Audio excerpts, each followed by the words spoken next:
Hello and welcome to episode 1 of the Billion Dollar Movie Club. I am your host, Christian Masinsin, and with me today is... Pawan Mehta. Hello, everybody. Hello, and we are starting this new podcast. Thank you for joining us each The week. Billion Dollar Movie Club. Yes, so send your checks for $1 billion to Christian Masinsin at Jersey City. Ooh, that's all I'm going to say. That's quite a bit. bit. City, because I'm like Spider-Man and Spider-Man PS4. I can swing around the city and find all my stuff. Only PS4. Yes, the video game. So this is a show where we talk about movies. Yes, movies. And we will be getting to Spider-Man eventually. So this is a podcast where we will go through every single film that has grossed at least $1 billion in the worldwide box office. Both Pawan and I are great fans of cinema. Film, yeah, I've seen a couple movies talkies. Here and there. I've seen at least half a film. I've probably watched like a Nickelodeon or two in my time. Yeah, a Nickelodeon. Back, I had that quarter, and it must have went somewhere, right? So yeah, so we're going through all 47 films to make $1 billion. We're going to go through them chronologically by when they order earned which, that. Yes, when they earned their place in the club. I like to think of us as bouncers in front of the club, and this is when their name was added to the list. And we're looking back like, oh yeah, that person happens to also be here, and they came in at that point. Yeah. Before you weren't okay, but now you can. So yeah, this is basically going to be a book club for movies, where we talk about these gigantic movies. Pawan and I both have probably seen about half of them each. Seems like an appropriate number. And a lot of these movies have entered the general consciousness references everyone makes, and it's going to be interesting looking into these movies, see why people like them, find the weird blips and like, why did this one make money? And just see how, these movies are popular. Why are they? Should they be popular? We're the judges. And then we're going to figure out how we can make them better. Oh, that's going to be the best part. We're going to make them better. We're going to improve them. But to improve them, to understand how we improve them, you're going to need to know our tastes, what our minds think of. All right. So as a little introduction, we're going to see what our favorite movies are. Pawan, what are some of your favorite movies? I have enjoyed in my time There Will Be Blood, Eternal Sunshine of the Spotless Mind. Mm-hmm.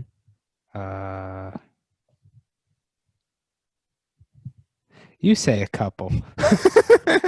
Well, I've only seen one of those movies. Some of my favorite films include The Social Network, La La Land, Sing Street, Pop Star, Never Stop, Never Stopping, The Muppets, the 2011 The Muppets, I love a lot. Recently, I loved Parasite, Jojo Rabbit, Knives Out, Booksmart, etc., etc. I'm just naming movies I love because there's a lot of good movies. As for a recent movie I loved, A Hidden Life fits that bill for me. We both saw that. I may or may not have fallen asleep in it. I may or may not have during my first viewing of that as well. No, it's not the film's fault. It's a quality, well-made film. It's very meditative. It is. But that is not the film we're discussing today. What film are we discussing today? We're talking about the landmark classic from Jimmy Cameron. Jimmy Cameron. Titanic. Titanic, 1997, James Cameron's epic. Yeah, if I recall, that was the year you were born. It was the year I was born. All right. So that dives into my first question, your history with the film. I was about a month old when this movie came out. What time of year did it come out? December 1997. So I was conceived at that point.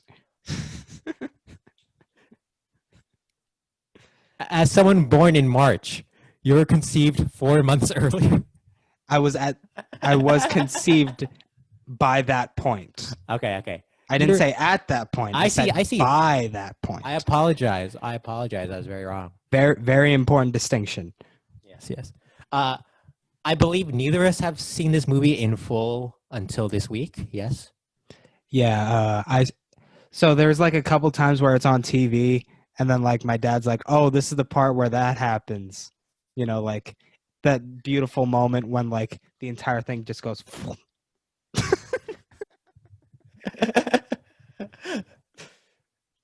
And so you've never seen it in full, just to No, get no. okay, cool. And you've just seen bits and pieces, right? Correct. Yeah, I also have never seen it. I've only seen bits and pieces from like when YouTube videos would reference them, and like when they're trying to make a joke, and then they'll cut to like a scene, and that's it. How many of them reference the? None of them reference the.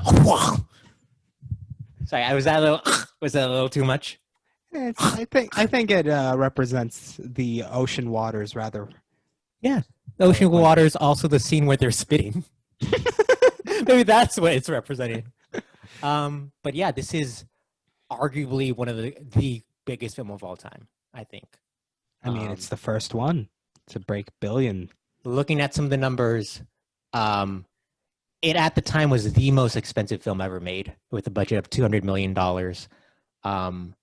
It had a re-release in 2012. Do you know why it was released in 2012? Was it like the 100-year anniversary of the Titanic? It's the 100th year anniversary of the Titanic, and so they re-released it in 3D. Do I get a cookie for getting that right? Like a computer cookie. Like as long as you don't clear them, you're gonna get the cookie.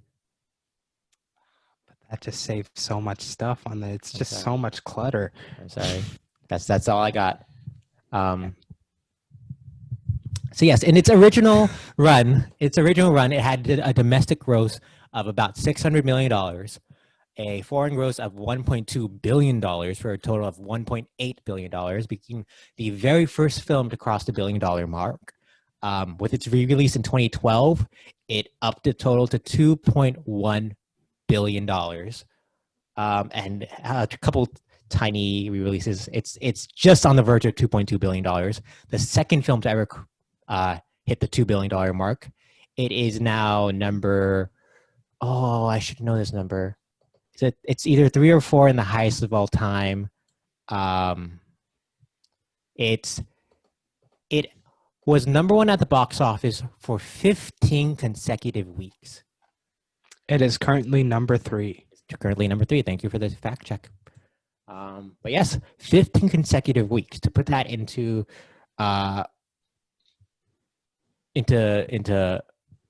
perspective. Thank you. Avengers Endgame is currently the highest grossing film of all time. Only had 3 weeks at number 1. Force Awakens is the highest grossing domestic film of all time. Had 4 weeks at number 1. Titanic, 15 consecutive weeks. Literally the only film to ever do that. I mean, at that point, it seemed like people were watching Titanic the way they're listening to music these days. Once you're done, play that again. Play it again. Once you're done with 3.5 hours of your life. Exactly. Play it again. Do you know what people were doing in 1997? I don't. Taking care of me, bringing my mother to the hospital on Thanksgiving. Yeah. And then after you were born, they decided to watch Titanic many times. After I was born, they waited a month and then watched Titanic. Listen, I think people can only go to the movies so often once they have child. Once they have child. When they have children, then they can go a lot more times because they're used to it. But when they have child, only so many times. Well, I mean, with children, you could have one look at the other. Wow. Look at. You're just staring straight at you. Child, do not leave. I am your older sibling. I mean, that's the perfect way to make sure neither of them get in trouble. Just have them stare at each other the entire time. I think an important thing to note, because compared to the later films, we're not going to see this. Not only was it a financial success, critically, it was beloved, and award season-wise, it swept just about everything. At the Oscars specifically, it set the record, tied the record for most nominations with 14 nominations. Only two other films have done that. Which were All About Eve and one of my favorites, La La Land. all 14 nominations. And then it won 11 wins, which again tied for the most. Only two other films have done that: the original Ben-Hur, and a film we'll talk about later, Lord of the Rings: Return of the King. But really, later next week. Later, yeah, that is later. That is how time works. There are clocks in this movie. I understand how time works. Oh yeah, there was a clock. There was a clock. I thought clocks were more important because I just watched Stranger Than Fiction, which had a lot of clocks in them. That was also a pretty good movie. It was a very good movie. If only it made $1 billion. But no, we're talking about Titanic, a film that really just swept the world. And I don't think any film has done it in the same way. What is your history with James Cameron? I've seen some of his movies that did not sweep awards. Okay. I saw one that did. What are those movies? I saw Schindler's List. Nope. Wrong director. Right. James Cameron. Wow. We spoke about that director in episode 0, which you may or may not see. Yes. Wow. My brain went blank. All right. James Cameron. I saw the first Alien, but not the second. Oh, you saw the one he didn't direct. Correct. I've seen Avatar. Okay. I've seen Avatar. I didn't see the Terminators. Okay. I'm pulling up the list of movies here. Yeah, I'm on his Wikipedia page. The main ones it brings up are Piranha 2, which I don't think either of us have seen. I watched the first Terminator for the first time recently, so there's that. I also just watched Aliens for the first time recently, just out of happenstance. The Abyss, Terminator 2, I haven't done yet. True Lies, Ghost of the Abyss, I don't know what that is. Aliens of the Deep, and then Avatar. He's an interesting director because he doesn't have that many films, and yet there's such lasting appeal to so many of them. Yeah, I think the only one I've seen is Avatar before this. That's fine. How about what's your thoughts on Leo and or Kate Winslet? They are in the film. They are in the film. Great actors. I very much enjoyed their performances. They were very solid. I think they provided the right tone for the movie. Mm-hmm. Like, it's not trying to be acting in that sense of like showing the anguish necessarily. It's more like it's a bit comic, like blown up a little bit, the emotionality. A little exaggerated, right? Yeah. I have a question, just to start off. General thoughts on the film. How do you feel about it as a whole? I enjoyed it. I was surprised that it was able to keep a consistent tone considering the shifts in terms of type of story it was telling. Sure. Like it was going for an inverse Bollywood thing, where it was so in Bollywood movies, they like to like the big Bollywood movies, they like to incorporate every type of movie into one and let the genre dictate how it's directed for the scene. Okay. Whereas in this movie, it seemed like they were trying to grab at every single genre, but make it fit into one cohesive, cohesive vision. Sure. I could see that. Does it surprise you that I was bawling during this film? It does not, because you cry a lot at films. Does it surprise you that I bawled twice in this film? Okay, let me see if I could guess the scenes. Okay, cool. This is a fun game. When did Christian cry this time? Okay, so you definitely cried when Leo was frozen at the end. It was more of when he first put her on the door and they were together, but that's about the same. Okay. The second one. This one's a little trickier. This is the bigger cry. I was not ready for this. Interesting.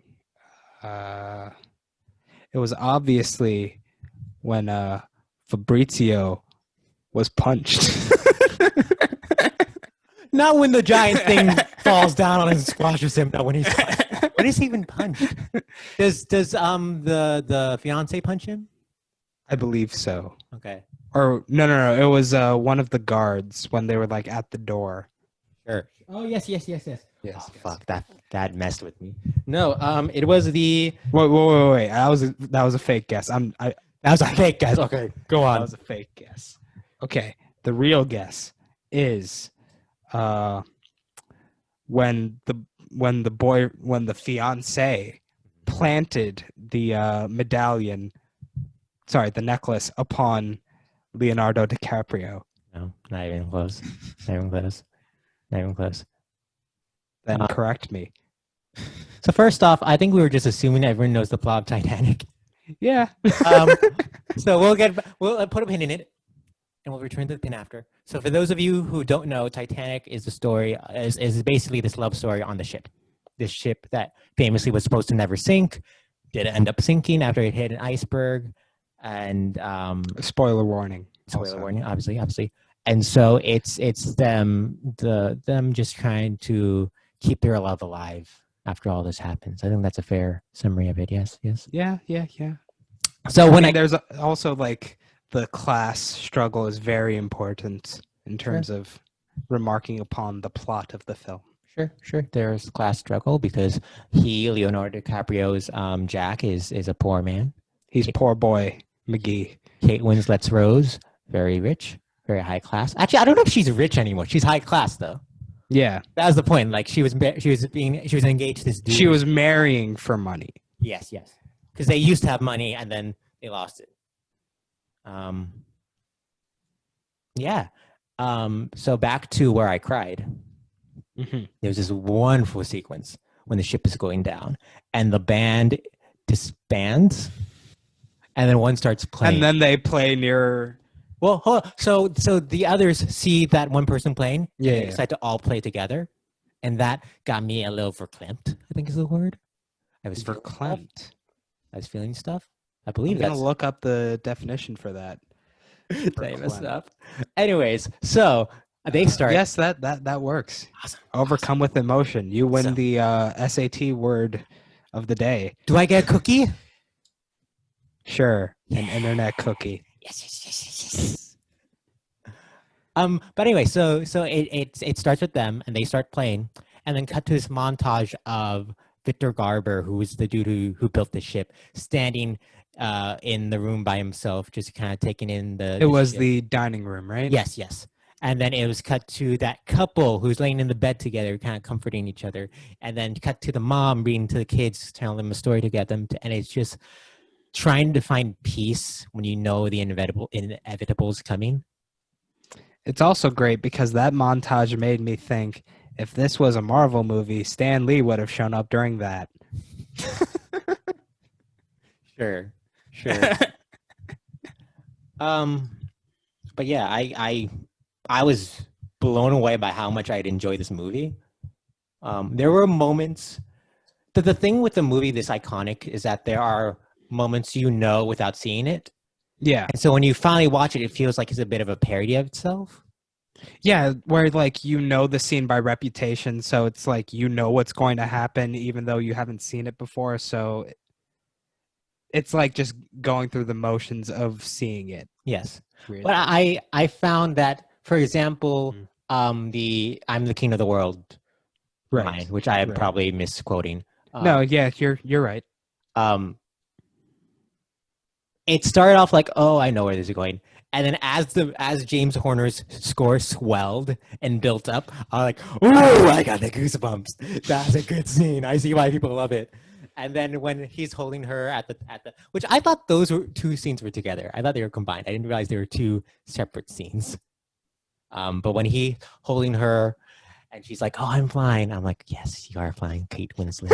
You are flying. You're a magnificent actress, and I love watching you work.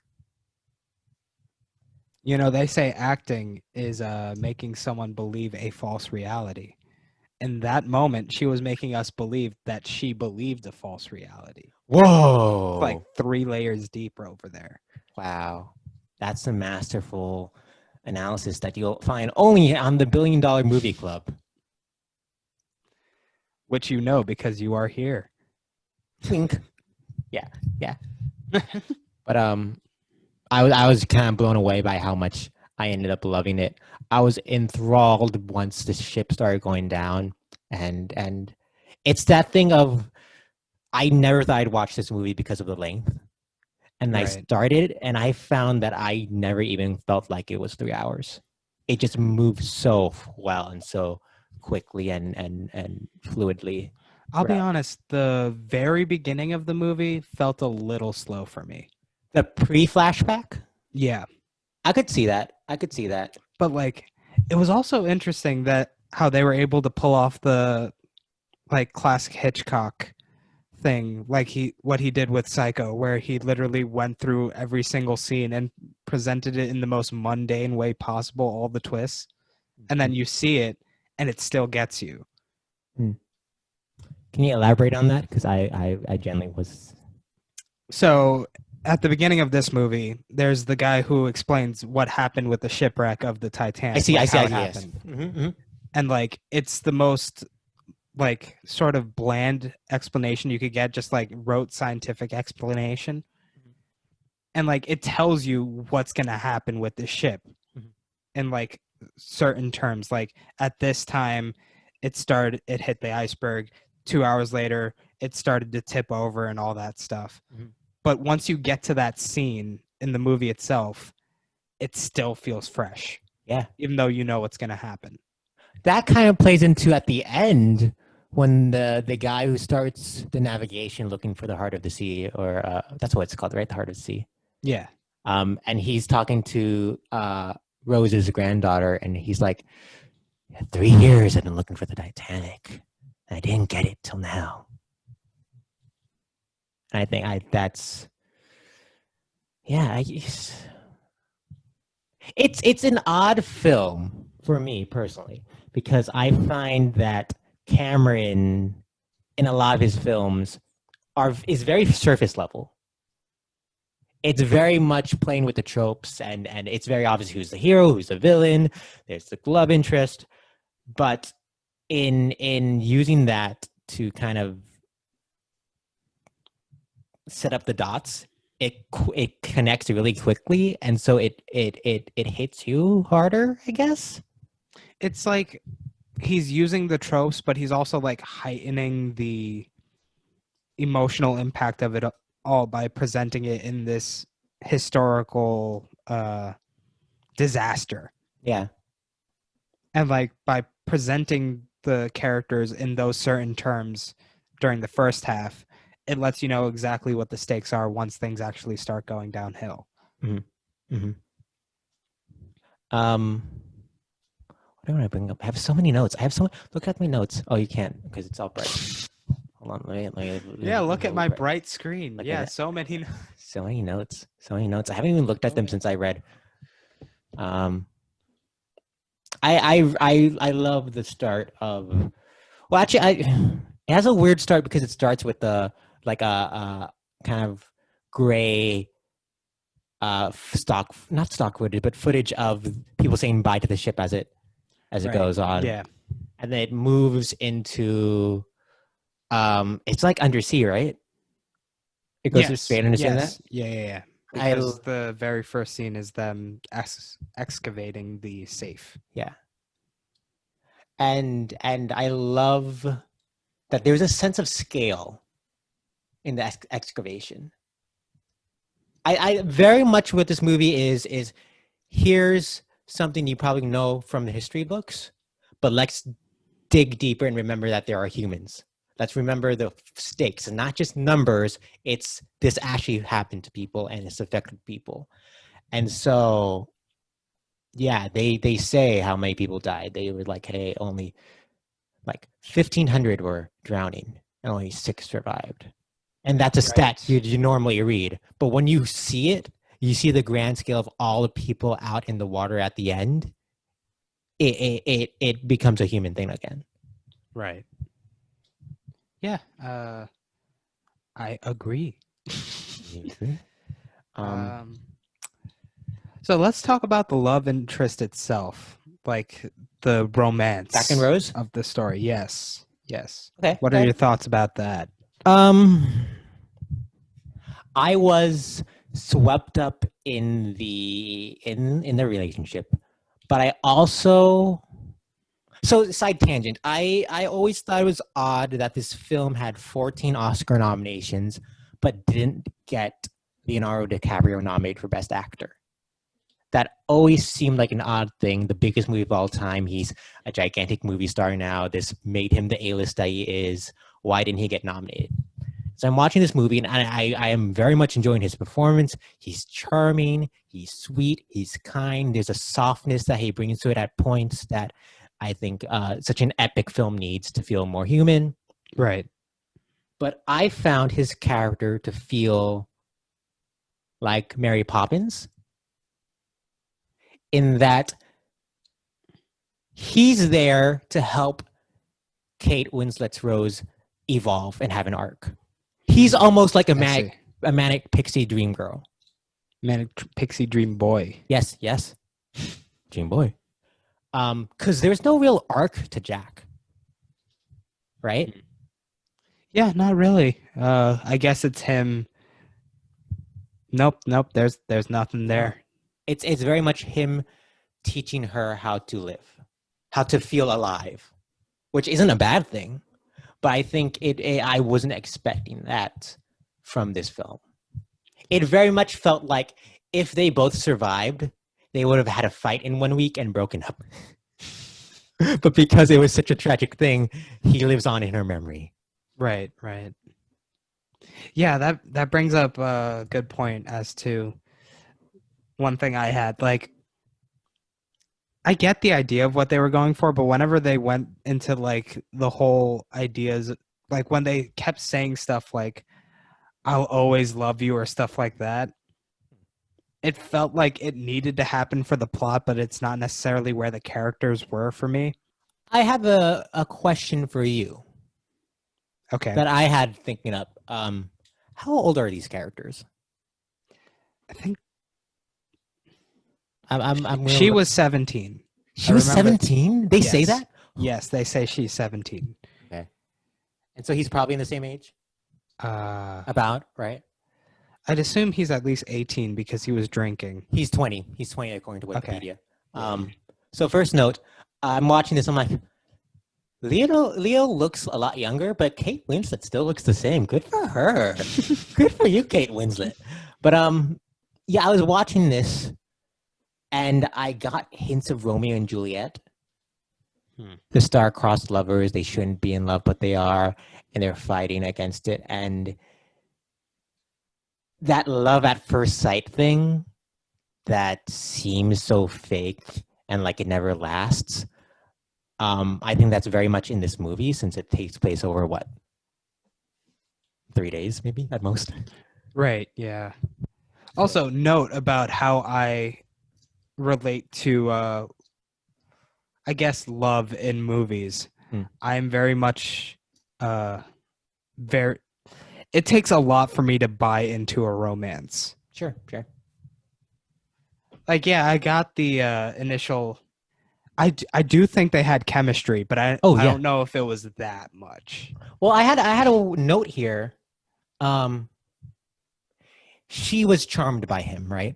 She was charmed by, but he. Yeah, I don't know what he saw in her. No offense to Kate Winslet. No, I said her last name so weird there. No offense to Kate Winslet. No offense to the character Rose, but it just was. I look at her as she walks on the deck. There's this golden glow around her. She looks angelic. I'm in love. Yeah, that's it. That's literally it. Like that first scene where he sees her, that's the beginning and end of his character arc. Yeah. And like I get it, Kate Winslet, but also as a story, there's not much there. Again, he seems almost like it is fictional, but he seems almost mystical. Yeah, it's also interesting that it almost feels like it's glorifying the lower class in that sense. Oh, it does a little, obviously. Yeah. But like, tangent. I Yes. feel so bad for Fabrizio. Oh, Fabrizio got so Like he didn't no, even get a last name. no. Well, I was bothered that he and Jack seem to be friends. They get on this boat together, and after they get on the boat, they speak like once for the rest of the movie. Like there was never a scene where they like, introduce them to each other. He shows up dancing with some random girl, which is like good for you, Fabrizio. You do you. But like Fabrizio seemed really cool. I But just robbed him. genuinely feel bad for him because like every single other character gets a last name except Fabrizio. Is that true? Wait, let me check Wikipedia. Maybe Fabrizio just name just wasn't mentioned. Um. Yep. Yep. Yep. I'm Yeah. pretty sure Yeah. You're right. You're it's right. It's just just Fabrizio. Fabrizio. uh. Well. Um.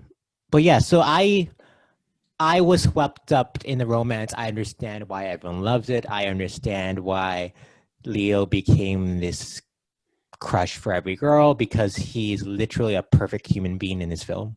Yeah, but I also understand like why the studios were a little apprehensive or scared Mm. before it was released because like think about it. You have a director who's made some great films in the past, but like he's going for this hodgepodge of ideas that you don't necessarily know if it's going to coalesce, and it's over 3 hours.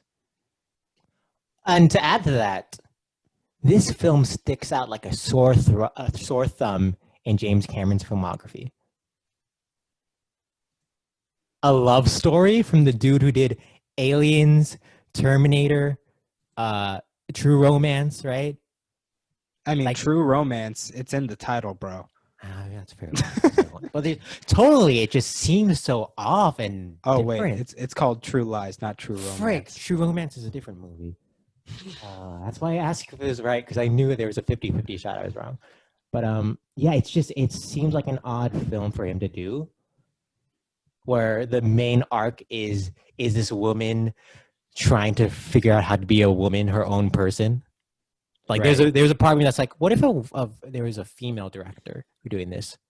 How would that be different? How would Kate Winslet be her character change? Because it is odd that James Cameron is like, hey, this girl, she's being oppressed by her man. She's being oppressed by money. She needs to fight against the status quo. Like honestly, it's so ridiculous. It felt like at certain points her fiance might as well have just like bitch slapped her with like a wad of hundreds. He did hit her. Yeah, but He like hit her. not with money though. I He see. might as well have though. God. I hated that. I mean, but like that's the point. Yeah.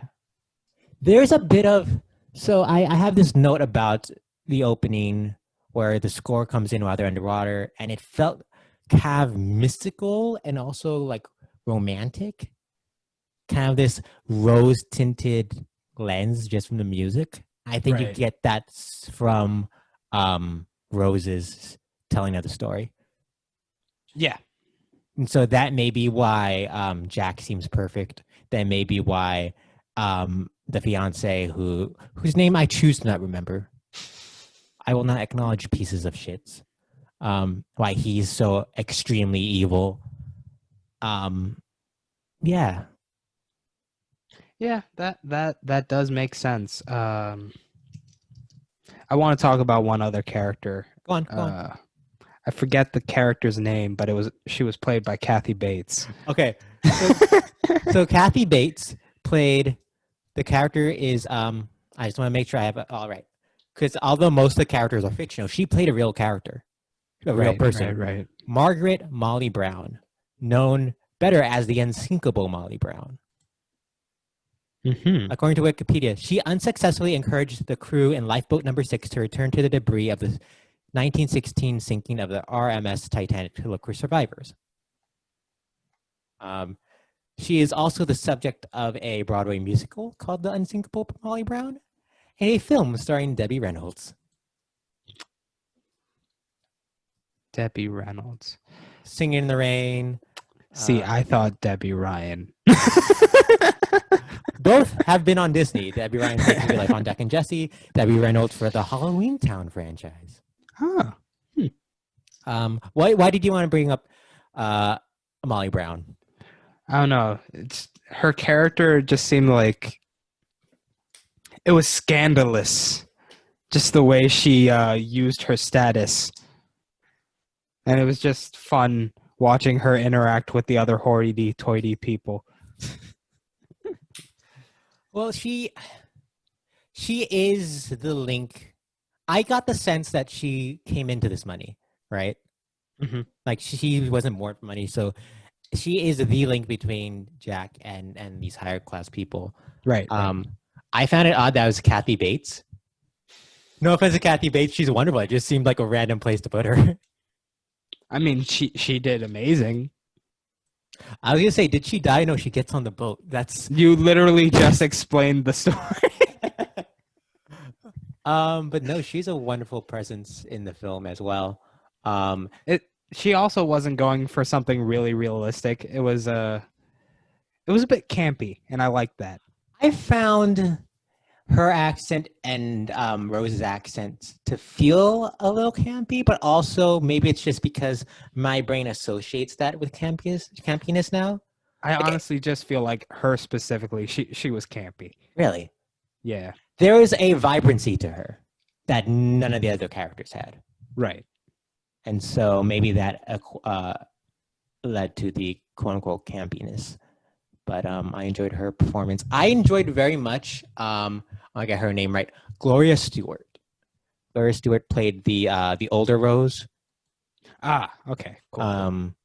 She went on to be nominated for an Oscar and win a SAG award for this. I find that I've mentioned before, Cameron's scripts feel very surface level a lot of the times, but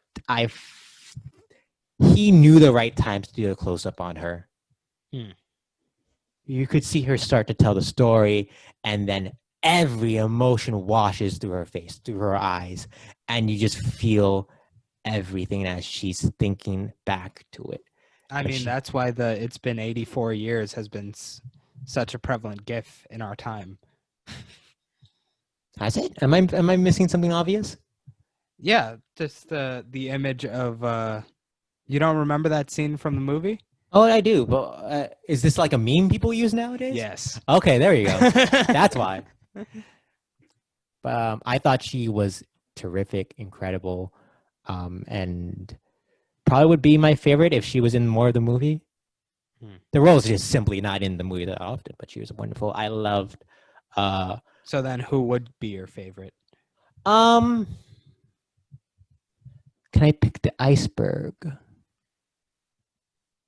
No, I do think Kate Winslet did a phenomenal job in the role.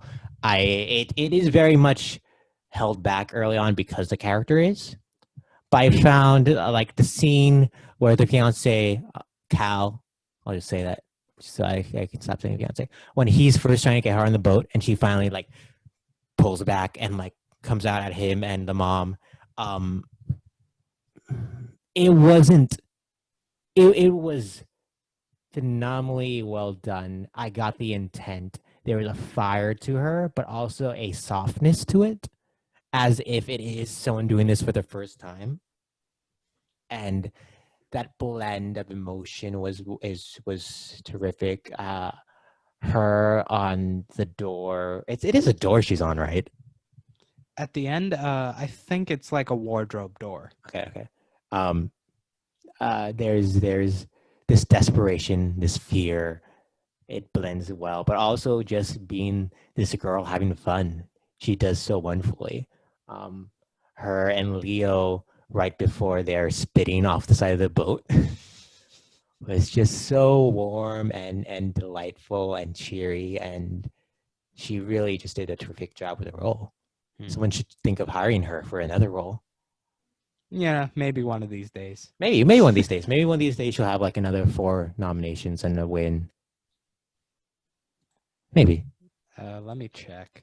She does. She has a win for I assume that, but like I don't know. Trying to see what she would have gotten it for. The Reader.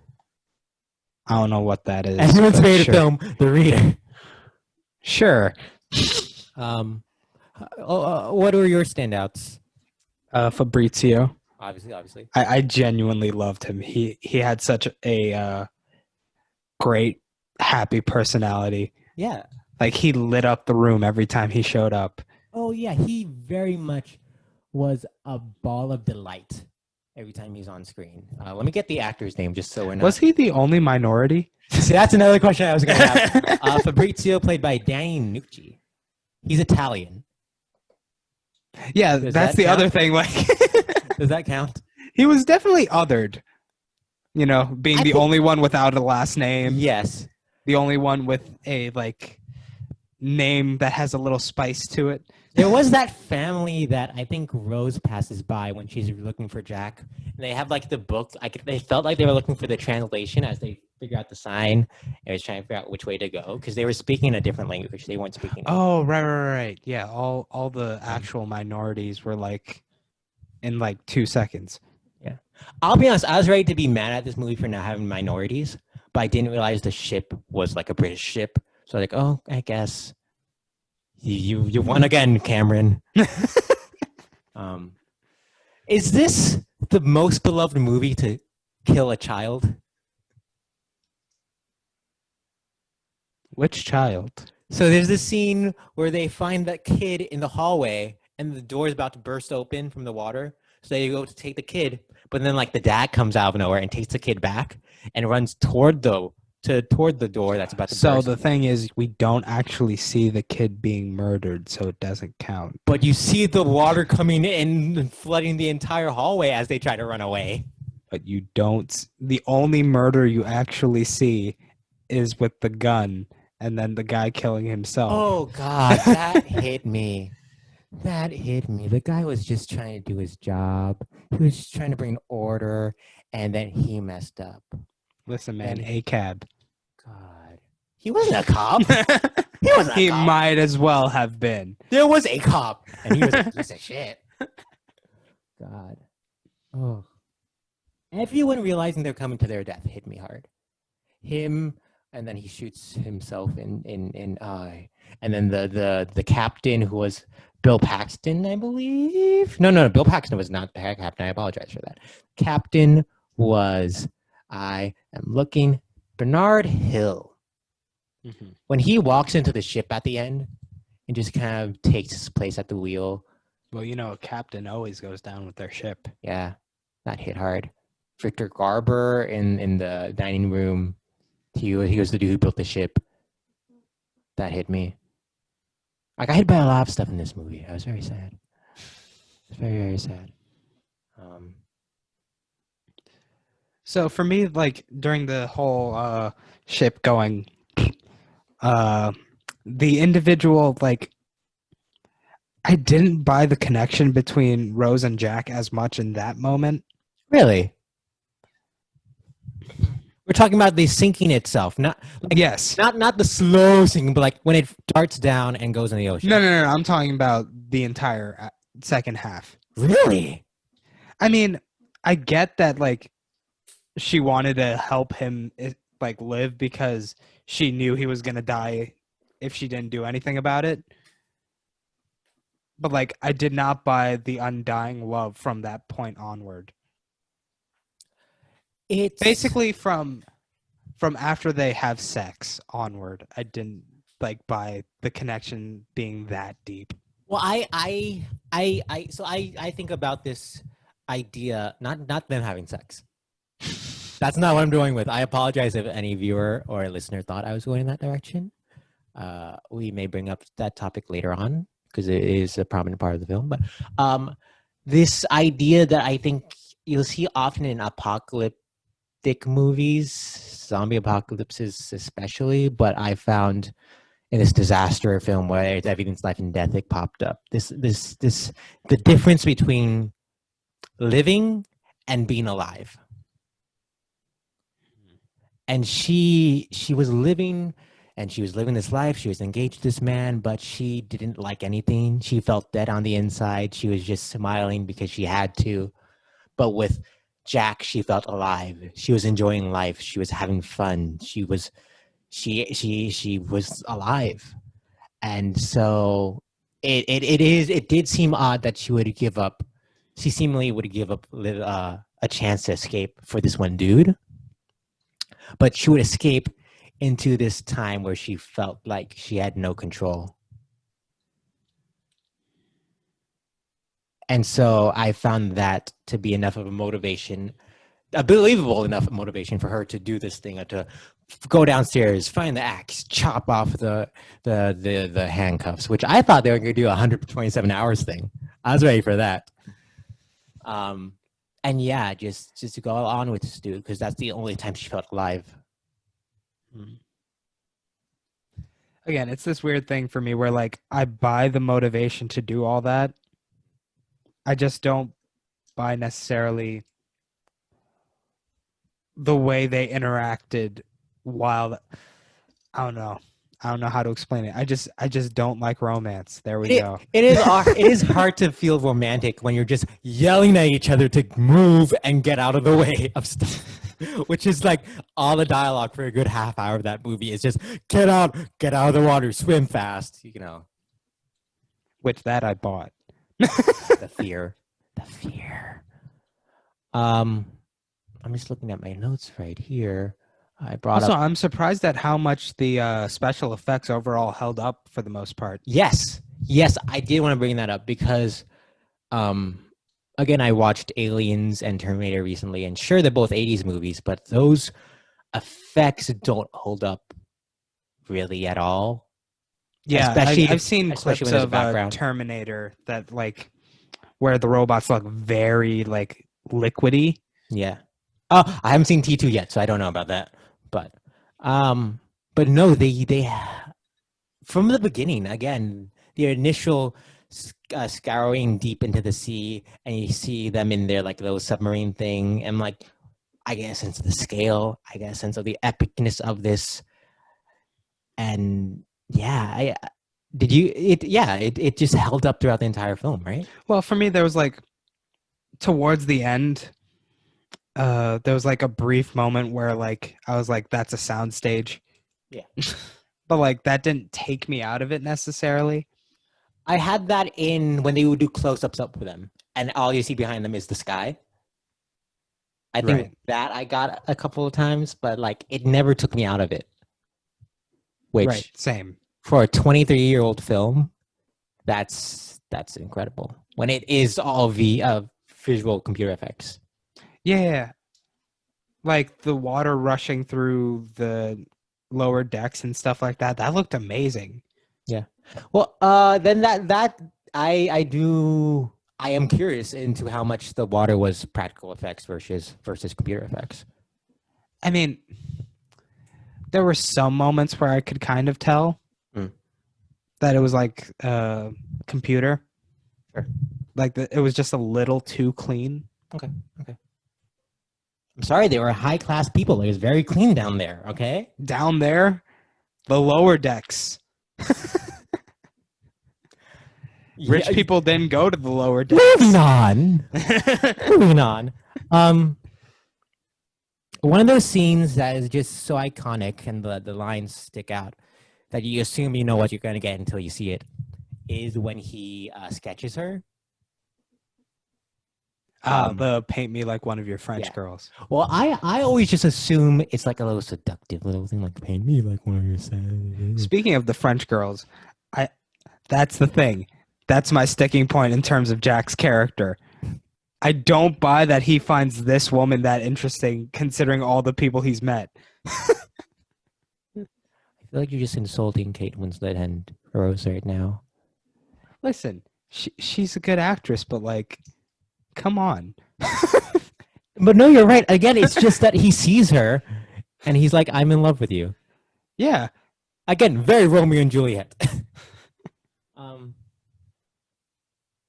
It bothered me that he showed her all his sketches and there's so many breasts. And she was like, listen, this that's is fine. Art, okay? That's art. She was like, this is fine. I'm not weirded out by this book with breasts that you carry with you. She knows art. She likes Monet. And Picasso. Picasso, that was the Picasso. name, not Whatever. Monet. I did like they had to throw that thing where it's like they'll go to the past and it's like this person will never be anything. This Picasso. Ugh. It's like, oh, I know who that is. Not a very distinguished person, it seems. No, not distinguished at all. At all. Oh, also another thing that this is all very nitpicky at this point. Wait, can I go back to the sketches? Okay, go. I don't think I finished my point about that. Yeah, she said that line in like a commanding way, which is very interesting for Rose at that point, in that she has yet to really take charge. And so it wasn't like a question, more so as a demand, which I found shocking with how often that line is referenced. And then the sketch sequence itself is, I don't think we've ever seen such sexy art in cinemas since. I mean, you're the one who really... With the exception of Portrait of the Lady on Fire. That's what I was about to bring up. And the invention of Rule 34.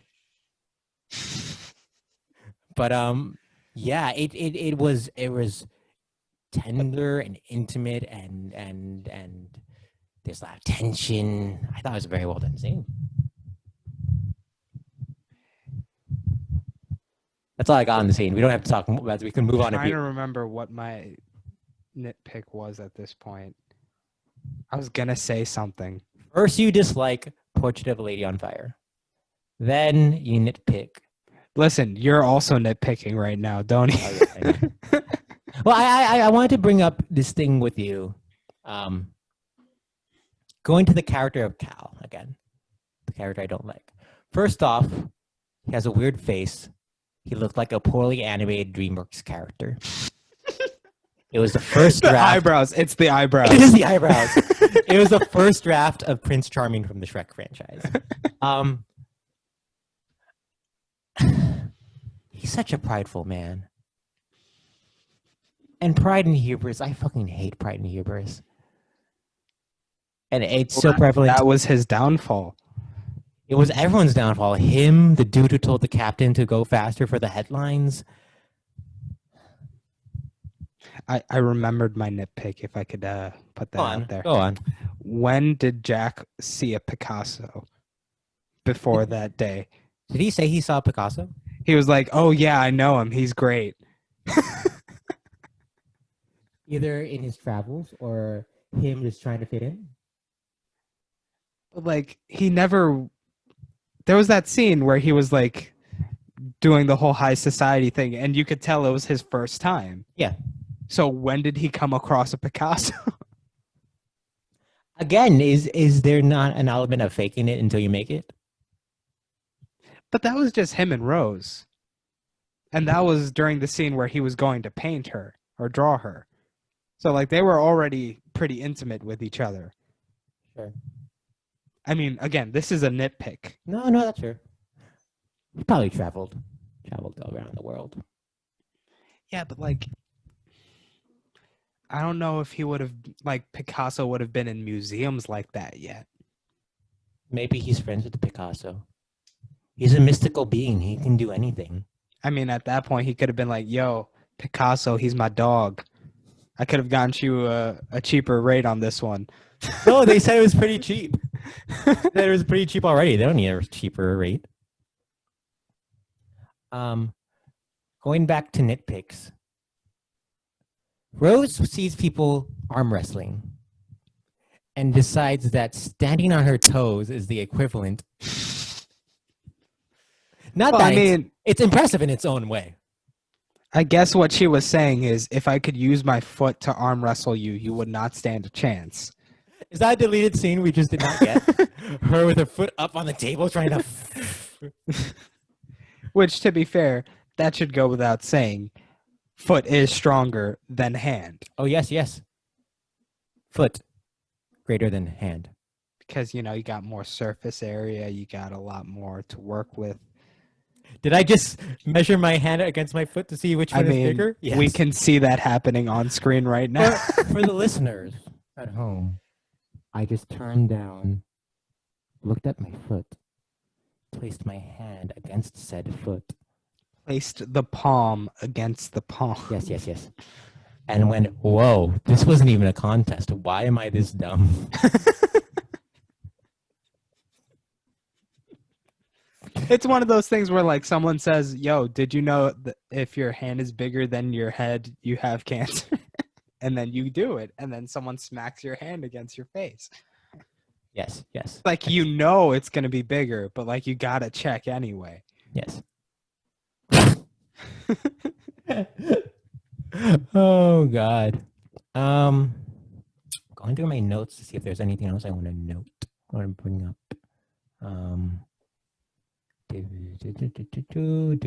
Do you have any other things to bring up? I liked when she flipped the bird.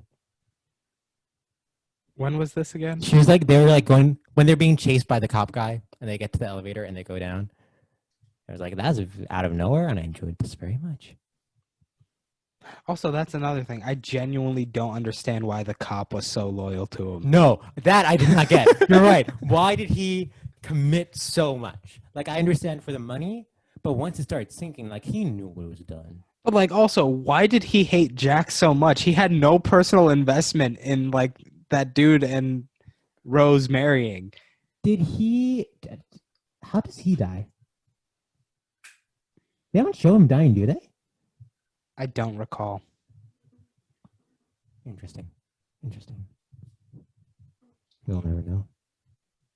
But yeah, I mean, it probably is there, but it's in the montage of where they show all the people that were like had many lines in the movie dying, so it's like just faded in with all the rest. Sure. But yeah, that's another case of Cameron just taking these kind of two-dimensional characters, throwing them in there, and there's no real motivation. They kind of just serve the plot. So I haven't seen Les Mis.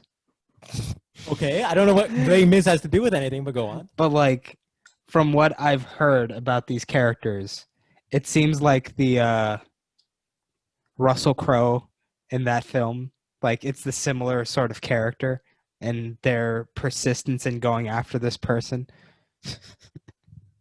On that base level, I guess. Let's ignore that Russell Crowe is a man of the law and wants to hold up the law and the rules. And Hugh Jackman's like, oh, I broke one rule. It did nothing. Why are you on me? And he's like, yeah, you broke. Oh! That's my Russell Crowe impression. Honestly, I saw a clip of that. For some reason, you know how Netflix shows like a clip of the movie when you like hover over it? It showed the clip of him, Russell Crowe and like Hugh Jackman, and like he's talking to Hugh Jackman's like, you're being let go, but like you're always gonna be watched, and like they're singing back and forth. They chose that as the part of the movie. Those clips are never good. They choose the most random clips from anything when you're on it. I love that they chose Russell Crowe. Like, he was the star of that scene. I feel so bad for Russell Crowe in retrospect. There's a clip online. So that year at the Oscars, the Les Mis cast performed and sang some songs, right? And so someone uploaded this video of their rehearsal. And so it's the main cast in like the semicircle, and there's the conductor there conducting them. And so like Hugh Jackman starts singing Anne Hathaway, Amanda Seyfried, Eddie Redmayne, etc., etc. And Russell Crowe starts, and his timing's just off. Like he's so off. He's late on keeping up with the pace. And then Helena Bonham Carter and Sacha Baron Cohen are right next to him, and Helena just keeps like glancing at him a bit, like, really? And I'm just like, the dude got so much slack for that one role. I mean, I feel so bad because you know what? It doesn't work in like the Broadway style, but like you could tell his voice, he was singing in a rock style. Oh. Like sort of like 90s arena rock. I think what he was like presenting in that movie. Arena rock like U2. Sure. But with like a dash of AC/DC in there. Oh, a dash, just a sprinkle. So back to Titanic. Yeah, I think mentioned everything I want to say. Um, I think it's a brilliant piece of cinema. I understand why it's so popular and beloved. I was swept up in it. 3 hours and 15 minutes just flew by. It's quite the achievement. It's definitely like it's a crowd pleaser. Yeah. Yeah. You keep bringing up Romeo and Juliet, and I think in terms of like what Shakespeare was going for in his time, this can be compared to like a modern Shakespeare Yeah. in terms of like being a play for the masses, but also being this piece that could be held up many, many, many generations later, even. We'll test that theory out in 93 years when we revisit this episode and record our thoughts. We will be here for that. Oh, yeah, we're going to be alive. We're going to be alive in 93 years. Yeah, but will the world? Oh, yeah. So the world will explode because, like, oh, no. And then we're going to fly off on a spaceship. Us and the rest of America. Specifically, only America. Why did I commit to that? I'm going to regret that commitment. I made the choice that all of us are on the spaceship. Oh, no. And only America. Oh, no. That's not good. Someone really only likes their country and hates everywhere else. Fuck. I think we only get Leo, but not Kate. I mean, that's on you. I'm sorry. I'm sorry, the rest of the world. You couldn't fit. We only had room for half of the population because then it would look like there's too crowded. So you can only have half of us. America is half the population of the world. I was trying to reference the movie. I was trying to make a reference. I'm sorry that America is America.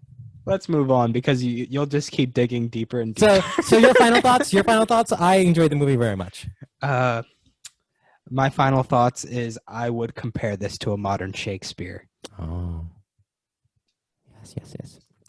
So that was a good talk about the film Titanic. And as though we both seem to think of this film very highly, no film is perfect. There's no such thing as perfection in art. What? 10 out of 10? That's a stupid number. We can make it better. So in this segment, we're going to improve the movie. All right. Juan, I think you should start off. Okay. If you were able to change Titanic, how would you make it better? So, first of all, what I would do is I would pull an Avengers Endgame and re-release it with new footage. Wait. So, 2012, they re-released it in 3D, yes? Yes. There's no changes besides the 3D conversion, except for one thing. What? So when she's lying on the door, she's looking up and seeing the sky. Neil deGrasse Tyson called out James Cameron on that not being the correct way the sky would look from where she's laying. So he changes the stars in the sky and the constellations to be more accurate. I hate how pedantic Neil deGrasse Tyson is. You know what? You're a good science man. That's all fair and dandy. Shut up about film, please. Anyway, so go back with your re-release. Okay. So this is how we get Titanic back to number one. All right. Okay. We pull the Avengers Endgame where they're like, oh, we're close, but we're not number one. So we gotta like re-release it with new footage so that people come back. Sure. And how we're gonna do this is we're gonna give what this movie is missing is a corporate antagonist. Okay. So early in the film, when Rose looks up at this boat, she's like, yeah, it's good, but it doesn't look bigger than the Mauritania. Okay. So big boat nerds, big boat aficionados, feel free to call me out if it is the same company. Wait, I'm confused. What are these people called? You don't want to get the wrong boat aficionados. Knowers of facts about big boats. Okay, go on. if I am wrong, and the Mauritania and the Titanic were made by the same company, call me out on this. I'll heart those comments. But like, what if the ocean cruise liner that created the Mauritania was like very upset that this new ship, the Titanic, this new big boat, the Titanic, seems to be getting all this praise for being the biggest boat. So they're like, you know what? We got to destroy that somehow. They created and planted the iceberg.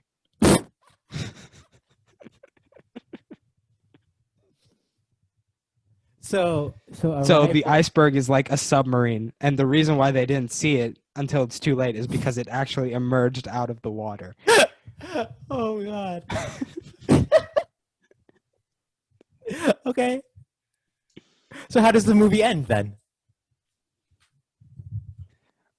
Once the ship has plummeted completely, you just see the person inside the iceberg saying, "My work is done," and then he just goes back under the water.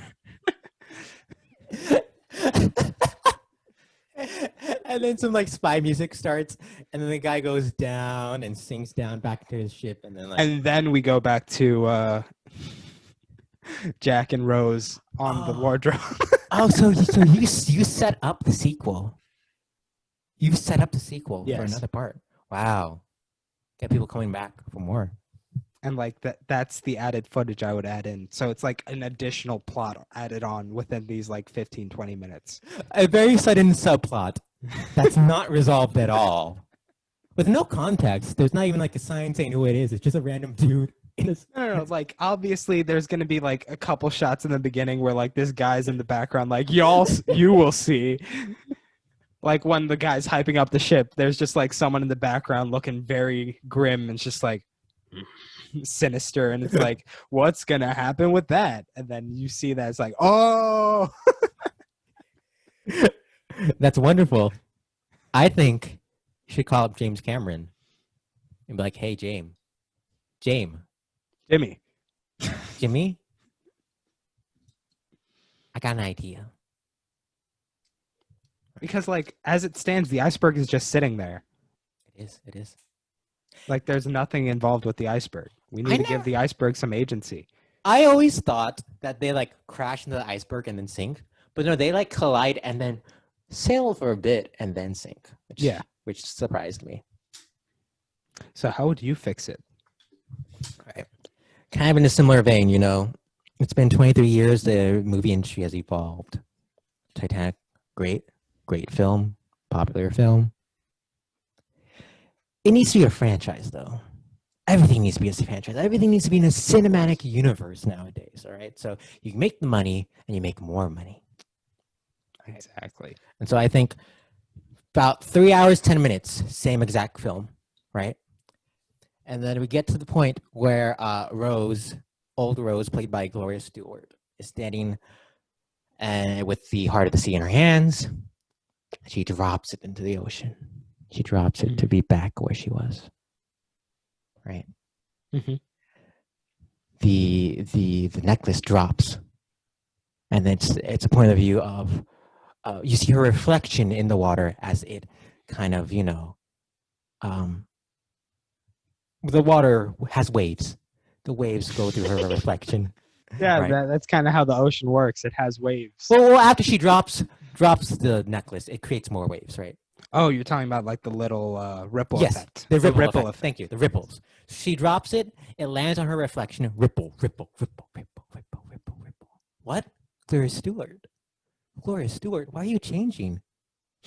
What are you? You don't look like yourself anymore, Gloria Stewart. What? You've become younger, darker, or what? Zoe Kravitz? Zoe Kravitz? What are you doing here? Yes, Zoe Kravitz's character, Letta Lestrange, from Fantastic Beasts: The Crimes of Grindelwald, is Rose. The last time she told her real story on the Titanic, something happened. I don't know what happened. I forget what happens at the end. But anyway, bad things happen. So she can no longer tell her true story of the Titanic. And so now she has crafted this new story. Mm-hmm. There's this new thing that happened on the Titanic. A new lens. Zoe Kravitz drops the necklace, turns around. Who is it? Who is that there? Are you talking about Zoe Kravitz or the? Yes, Zoe Kravitz turns around and there's a figure there. Who is it? And it's Jackalis. Jack. She turns around and someone goes, Zoe Kravitz. Not the name of a character, specifically Zoe Kravitz. Yes. Zoe Kravitz. By dropping the heart of the sea into the ocean, you are a Dumbledore. And she's like, what? And a close in, zoom in on her expression of confusion, fear, shock, possibly turned on. Mm-hmm. Black out. And then Zoe Kravitz will appear in the next Fantastic Beasts, thus connecting the Titanic and Fantastic Beasts franchises together and creating the recipe for money. So you connected it to Fantastic Beasts, a franchise which is dying. I'm thinking like a studio head, all right?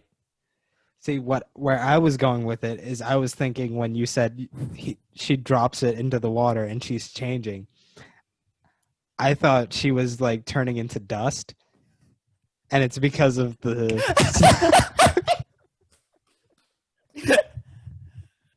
That's in the sequel. It's in Titanic 2. When we get there, we get there. I'm going to write that note down. I'm going to write that down so when we do Titanic 2. Side note, two side notes. Number one, I'm pretty sure I've seen at Redbox Titanic 2. Like some knockoff sequel. Oh, of course. Of course. Come on. Other note, going back to the film, I love the scene where they're showing the wreckage and it's going through the wreckage and then it turns into this rose-tinted perfect version of the ship and it turns into her reuniting with Jack, with everyone who was lost there together. To me, it felt like a positive version of the Shining ending. I was going to go with the Lost ending. I don't know how Shining ends, but I thought the Lost ending and I assume she's dead at the end, right? That's her joining them? Yes. Okay. I'll make sure. I mean, it's the same idea in The Shining, except it's a lot more negative because he's stuck there forever with all the demons as opposed to all her friends. It's like a labyrinth or something. Oh, no, is that what the picture is? Yes. Okay, I've seen the picture in Ready Player One and on Twitter, but I didn't know what exactly it is. Did you watch Dr. Sleep? No, I did not. Because that sure expands the story of The Shining and makes things a lot more concrete. I really want to say it expands the story of the picture, and that's it. I mean, it does that as well. Well, I hope you enjoyed the ways that we would improve this film. Jimmy C, call us please. Email us at $1billion-movieclub@hotmail, Gmail, yahoo.net.com. .org. We have that email, right? I sent you the email to register that email, right? Let me double check. Cool. Just get back to me later, and then we'll figure out. Yeah. So we'll go round this out with one final segment where we rank the movies. We're going to rank the films that have made the $1 billion mark. But both of us acknowledge that rankings are pretty dumb and arbitrary. Oh, of course. Of course they're arbitrary. So let's make the most arbitrary ranking ever. Yes, very much so. So I have the most cockamamie idea for this first one. Mm-hmm. And then from there, we'll figure out how to do it. I'm going to pick a number where I think I personally might rank it when I look at all the films. So you have the list in front of you. No, I have a blank list right now. Okay. Let me see. I'm going to screen share it, and let's see if it's picked up in Zoom. If not, then listeners, you will hear us describe it. So here's a list. Ranks 1 through 47, I believe, all empty. Mm-hmm. Pawan, I want you to give me a number from 1 to 47. Of where I'd place this movie. No, just a number from 1 to 47. Just any number. Yes. 28. Yeah. I think I'd rank it somewhere around 12. Okay. And so I'm going to open this new tab. Random number generator. You said 28, right? Yes. 28. So max is 28. What do you think what do you think it might personally end up being?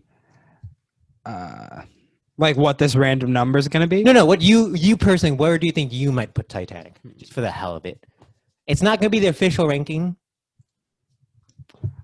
I'd slap it on 14. 14, sir. Just slap it on there. I think mine might actually be more like 8, but I just for fun, I'll make it 12. So the minimum is 12, max 28. The number we get is 19. Titanic is the 19th greatest film to ever make $1 billion. And also, I'd like it noted now, once a film has been placed, it will not move. Oh, yeah, all movies move around the ones that have been placed. Yeah, no moving. This is the firm placement based off of no knowledge of any of their films other than us. So, like, say we like a movie towards the end of the thing more than whatever is the first 8. If all first 8 slots are filled, it has to be 9. Yeah. Say we only like 8 movies more than Titanic. Well, I'm sorry. There's going to be like 10 other movies in front of Titanic. Oh, there's going to be 18 other movies in front of Titanic. What can we do? That's just how the list goes. I didn't make the rules, except that I did. Listen, we're not being arbitrary. We're being, what's the word? I'm trying to think. What's the word? Arbitrary. We're being rational. This is the rational answer. Because, art is subjective, but how do you make it objective? You take away all opinion. Exactly. And what are you left with? Randomness. Yes. Randomness, like a random number generator. So this is an objective ranking of the greatest movies of all time. Yeah, it's a fact. Both of us, neither of us went to school for film specifically. Neither of us have directed a feature film. But this is a fact. But this is the objective fact. In fact, once we're done with this podcast, this better go up on Wikipedia as like the objective list. I was going to send it to AFI. Oh, yeah, we could do that too. IMDb, any credible film source because right. The factual correct answer. Has this riff gone on for too long? No, I think it went on long enough. So that is our discussion on Titanic, a wonderful film that made me bawl twice. And we ain't talking ball in a cool sense. We're talking about crying. Crying is okay. It's okay to cry and feel emotions. It's okay, but it's not like the hip hop ballin'. Oh, I see. I see. With an I-N. Yes. A-L-L-I-N compared to A-W-L-I-N-G. Correct. Right. Thank you for joining us in this conversation on James Cameron's Titanic. Next week, we are going to be looking at the next film to cross this list. The epic finale, I assume, of the Lord of the Rings trilogy, Lord of the Rings: The Return of the King. And if I recall correctly, you haven't seen any of these films. I have not seen any of them, so I'm excited to see what happens. So he's going to watch all 3 before the next podcast. We have a week. I'll pull it off. I didn't just watch this movie Titanic earlier today. For any of those who would like to join us, if you happen to have a DVD or a Blu-ray, that's awesome. It is currently streaming on HBO Max. If you have an HBO Max subscription. But it will not be the director's cut on HBO Max. For that one, you need to get the DVD. Yeah, be a real nerd. Fake nerd. Nerd. Cool. Thank you for joining us for episode 1 of the $1 Billion Movie Club. We hope to see you next week. Yes. See you next week. Ta-ta for now. All right.